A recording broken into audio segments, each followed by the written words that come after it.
Today we are talking about the Nyquist diagram, and this is just going to be another tool for us to design and analyze control systems. So let's get into it. So we talked about several different ways now to determine the stability of a system. So when we're talking about stability, it's important that we remember that we're talking about the closed loop control system. So that's our y of s, our output, over our input. And we're going to see something like this most of the time. And so we talked about how the poles of our closed loop system is what is important in determining the stability. And we had a criteria from the Routh-Hurwitz criteria that allowed us to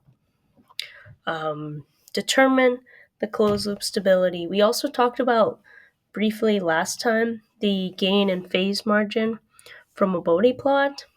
So today we're going to talk about a third way, which is this Nyquist criterion. Okay, so the Nyquist criterion tells us that if we look at the poles, the P here, of our G of S times H of S, and we count the number that are in the right half plane, and then we look at the Nyquist diagram, and we count the number of counterclockwise, that's this way, the number of counterclockwise revolutions around -1, and then we subtract them. This is going to give us the total number of closed loop poles in the closed loop system in the right half plane. So it'll determine the stability for us. So that's this number Z. Okay, so let's look at an example. So here we have our G of S, which is this S plus 4 times divided by S minus 1. And then we have our H of S, which is S plus 1 divided by S minus 5. So the first thing we have to do is look at G of S times H of S. And this is S plus 4 times S plus 1 divided by S minus 1 times S minus 5.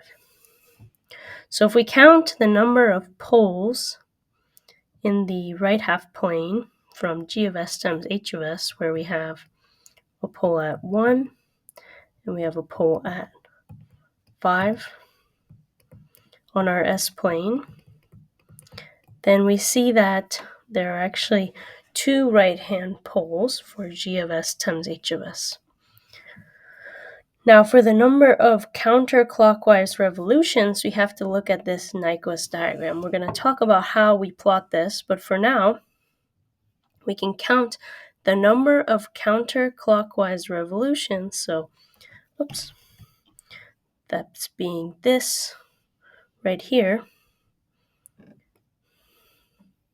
So we have this going, actually, I don't know why it doesn't want to erase for me, of course.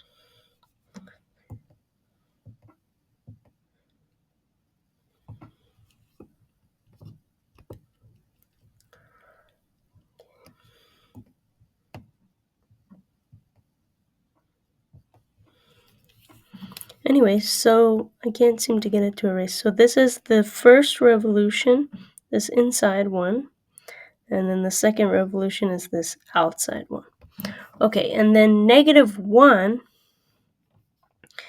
is this guy here.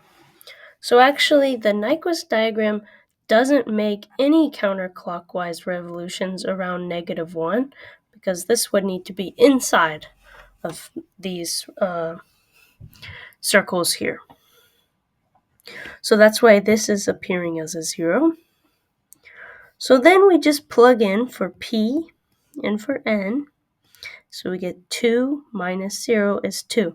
So that means that we have two closed loop poles, meaning that y of s over r of s has two closed loop poles in the right half plane, and so our system is going to be unstable. Okay, sorry, let me just readjust here for a second.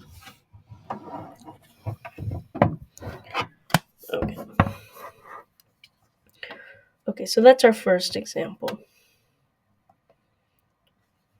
Oops. Not sure why the really not sure why the drawings aren't going away here. Okay, so let's try this again. Okay, so now we're looking at the second example. So our second example has a g of s with s plus 1 divided by s plus 3. And then we have an h of s here, which is s minus 10 divided by s plus 5. Okay, so again, the first step is to look at g of s times h of s and count the number of right-hand plane poles. So, sorry about that. Again, we need to figure out, okay, so we have a pole at -3, and we have a pole at -5. So we don't have any poles in this right half plane. So that's why this p is equal to 0. And now, to get the counterclockwise revolutions around -1, we look at the Nyquist diagram.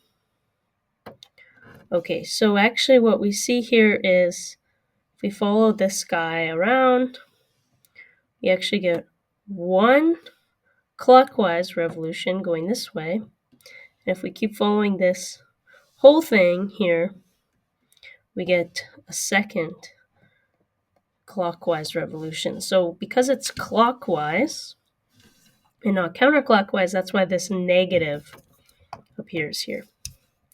Okay, so we get a -2. So now we're going to plug in for p and for n. So we get 0 minus -2. Okay, so that becomes 0 plus 2. So again, this means that we have two right-hand plane poles for our closed loop transfer function y of s over r of s. So that means, again, that our system is going to be unstable.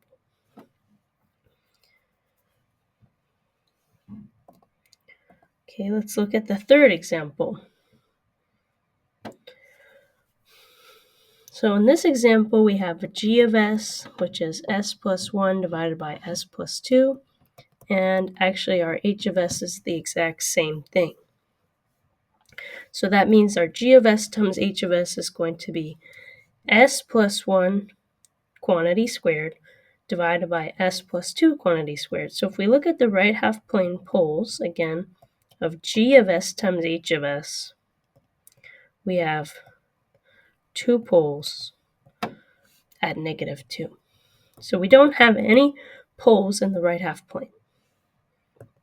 So that's why p is equal to 0. Now for the counterclockwise revolutions around our -1. So if we look at our Nyquist diagram here, we get just one revolution in the clockwise direction, but it's not circling around this -1. So that's why we again get n is equal to 0. Okay, so if we plug in for p and for n, we're left with z is equal to 0, which means that we don't have any poles in the right half plane, so our system must be stable. Okay. So this is just another tool for us to evaluate the stability of our system. So last time we talked about the Bode plot. And in the Bode plot, we needed to plot the magnitude and the phase as a function of frequency. Today, we're not looking at the magnitude and phase. We're actually going to look at the real and the imaginary parts as a function of frequency. And this is going to give us a polar plot known as the Nyquist diagram. Okay, so whenever we're talking about these frequency domain methods, remember we're always setting S equal to j omega, because this is the frequency, really this is the frequency response.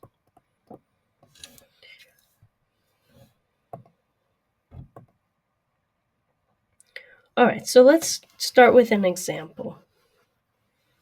So I'm going to draw it and write it over here. So first we have g of s is equal to 1 over s plus 2. So let's actually go to our, let's see if we can go to our OneNote, and that way we can write this. Okay, so this is, again, example 1. 1 over s plus 2. So let me separate the keyboard again. Okay, example 1. G of s is equal to 1 over s plus 2. So again, we're talking about the frequency response. So we set s equal to j omega. So now we have g of j omega is equal to 1 over j omega plus 2.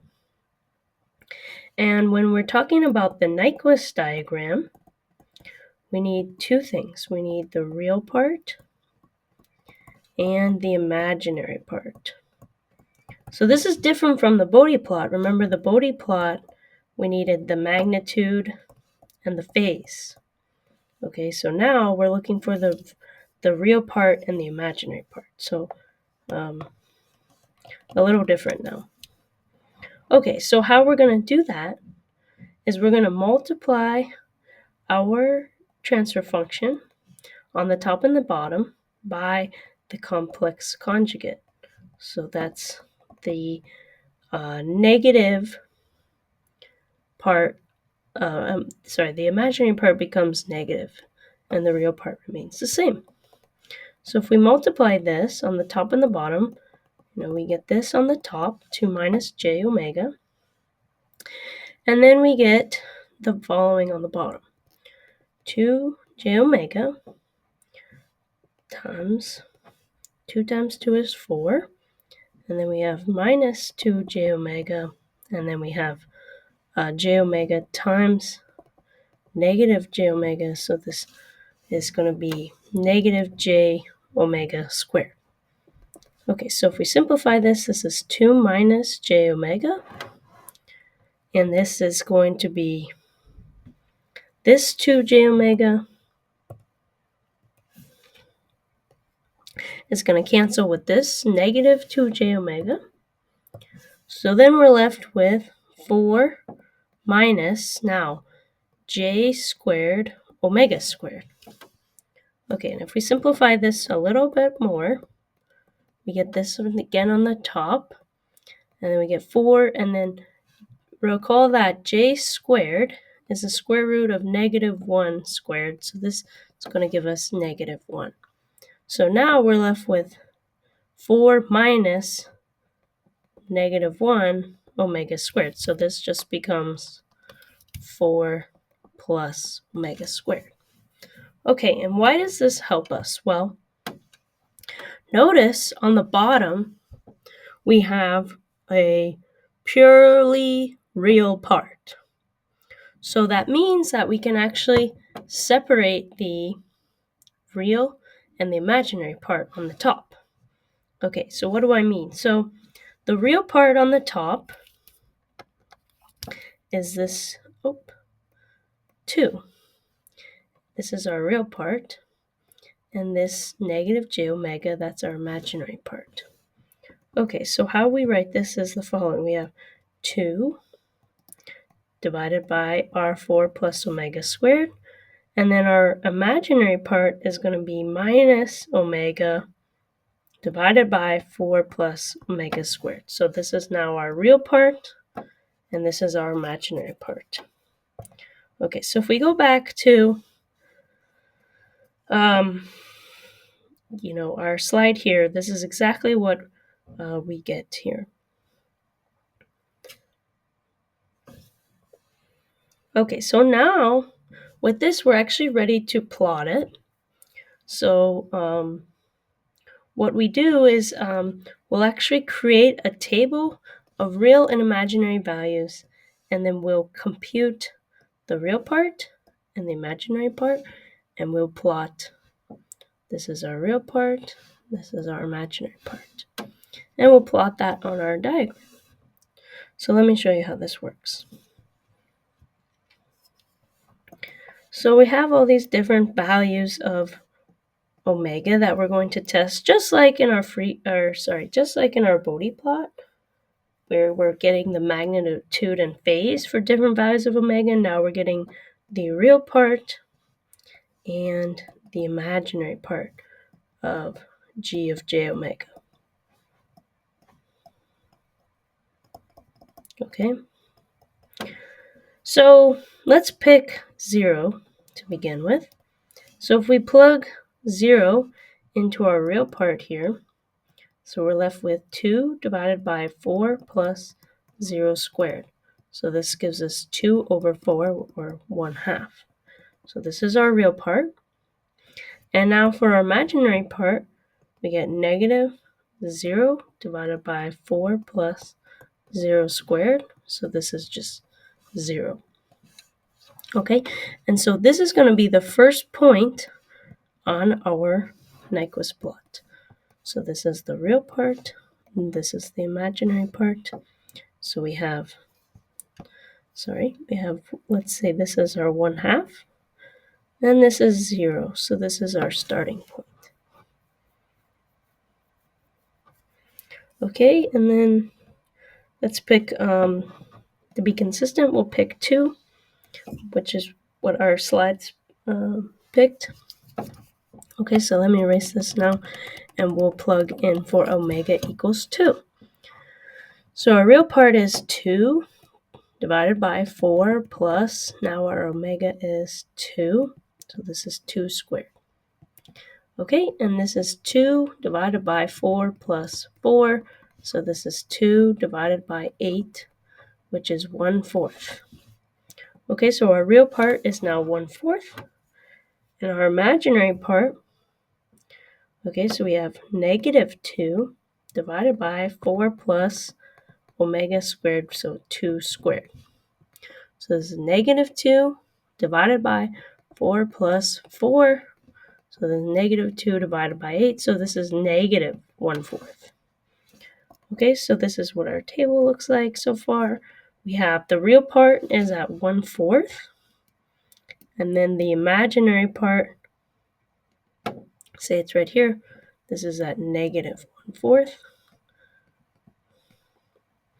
Okay, so our Nyquist diagram is starting to take shape, and it's going in this direction. Since this was our starting point, right? So it's going to proceed from omega equals 0 to all the way down to omega equals infinity. Okay, so let's erase this now and see what do we get when omega is infinity. Okay, so we have, again, our 2 divided by 4 plus, now omega is infinity. So infinity squared is just infinity. So anything divided by infinity is 0, right? Okay. So this is our real part.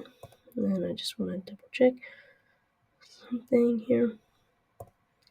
Okay, so then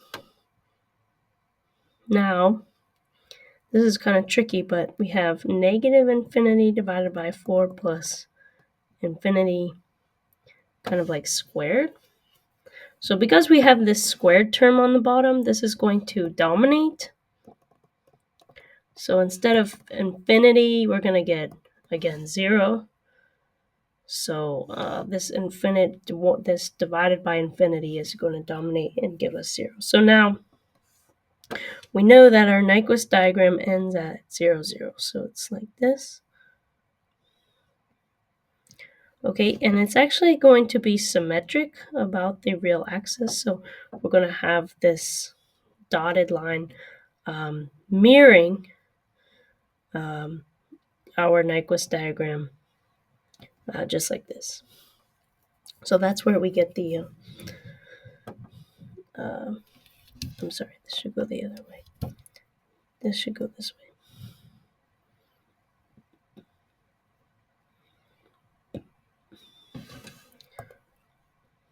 Okay, so we see that out here is -1. We don't have any rotations around -1.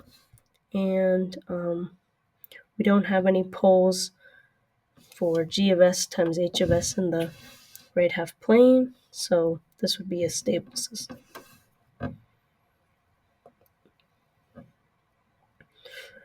Okay, so hopefully you're seeing how we can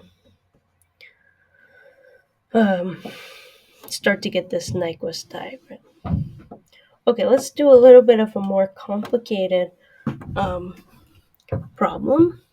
So we're going to look at example 2.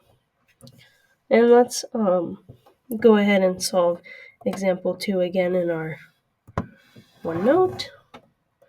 So this is example 2. So now we have g of s is equal to, 500 divided by our s plus 1 times s plus 3 times s plus, I believe it's 100. Let's check. Oh, sorry, s plus 10. Okay. Okay, so our goal here is to find the Nyquist diagram. Okay, so again, we're working with the Nyquist plot is a frequency response method. So whenever we have the frequency response, we fix s equal to j omega.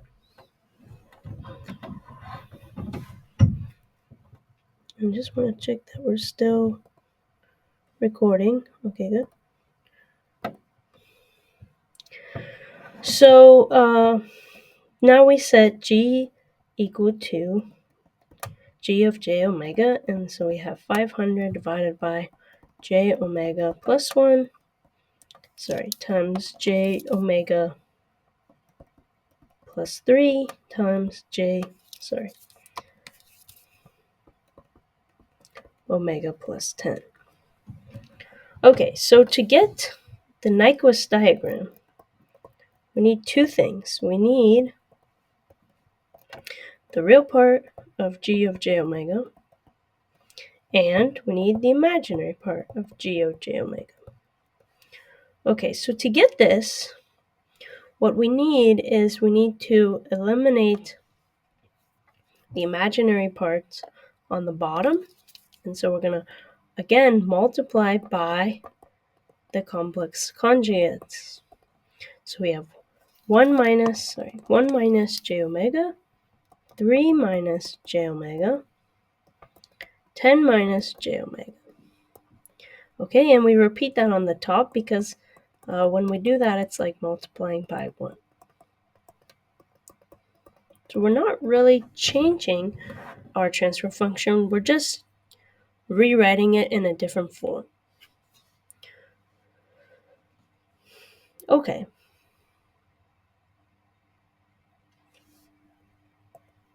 Just want to check that we are on the right track here.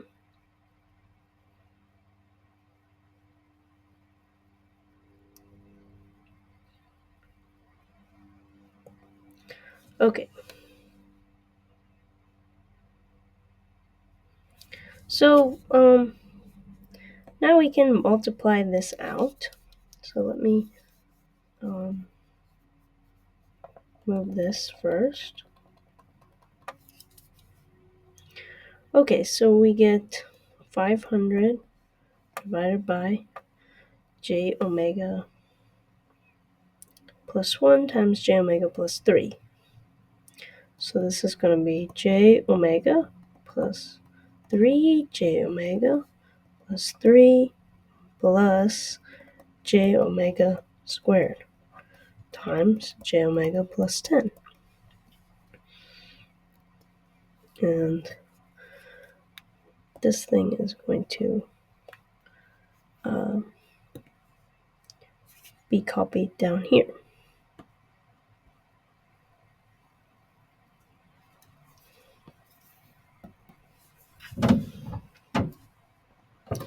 Okay, so let's simplify this. So this is 500 divided by 4j omega plus 3 minus omega squared, all times j omega plus 10. And again, this thing is going to be copied here.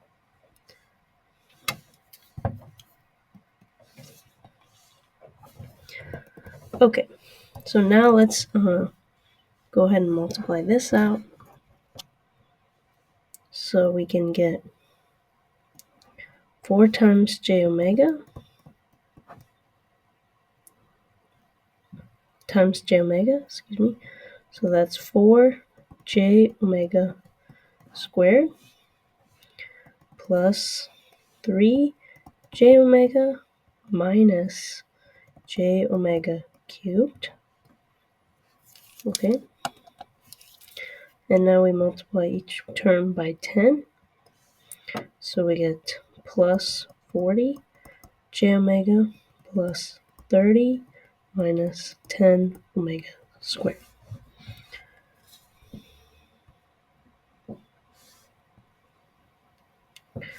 Okay, this thing stays. Okay, so we're just doing the algebra here, so it's a little bit involved, but we're almost there, so don't lose hope yet. So we have negative 4 omega squared plus 3j omega minus j omega cubed plus 40j omega. So we can add this term and this term, plus 30 minus 10 omega squared, and we can add this term and this term. So let's do that. That's going to be minus 14 omega squared plus 43 j omega. So let's get rid of this, plus 30. Okay, so let's just double check ourselves here. Right. Okay, we're on the right track. So again, now what happens is if I, sorry, I just want this to be very clear what I have written here. So if I rewrite this and I group the real terms and I group the imaginary terms, we get something like this. So we get 30 minus 14 omega squared.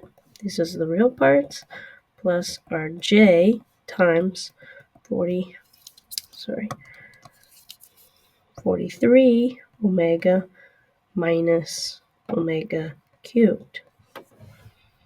So it turns out that we can actually, this term here will be the same as, so instead of going through the pains of multiplying this out, we can actually use this guy and take the complex conjugate of it.